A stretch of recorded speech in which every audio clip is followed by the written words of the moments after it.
শনিবার কি টেস্ট ক্রিকেটে ফের দ্বি-শতরান করবেন ভারতীয় দলের তরুণ ওপেনার যশস্বী জয়সওয়াল? শুক্রবার দিল্লির অরুণ জেটলি স্টেডিয়ামে ওয়েস্ট ইন্ডিজের বিরুদ্ধে সিরিজের দ্বিতীয় টেস্টের প্রথম দিন ভারতীয় দলের অসামান্য ব্যাটিংয়ের পর এই আলোচনা শুরু হয়েছে। দিনের শেষে ২৫৩ বল খেলে ১৭৩ রান করে অপরাজিত থাকেন যশস্বী। তিনি এদিন ৯০ ওভার ক্রিজে থাকলেন। স্বভাববিরুদ্ধভাবে ইনিংসের শুরুতে ধীর গতিতে ব্যাটিং করেন এই তরুণ। তিনি সেই সময় ক্রিজে টিকে থাকার ওপর জোর দেন।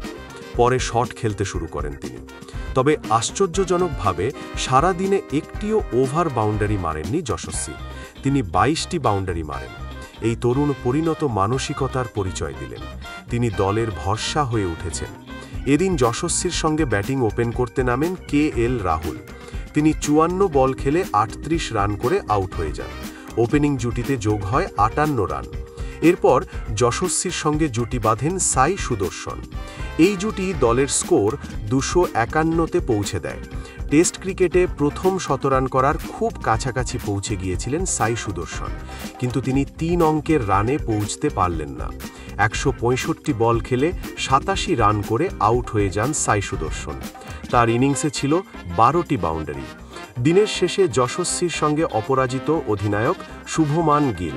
তিনি ৬৮ বল খেলে ২০ রানে অপরাজিত। প্রথম দিন শেষে ভারতীয় দলের স্কোর ২ উইকেটে ৩১৮ রান।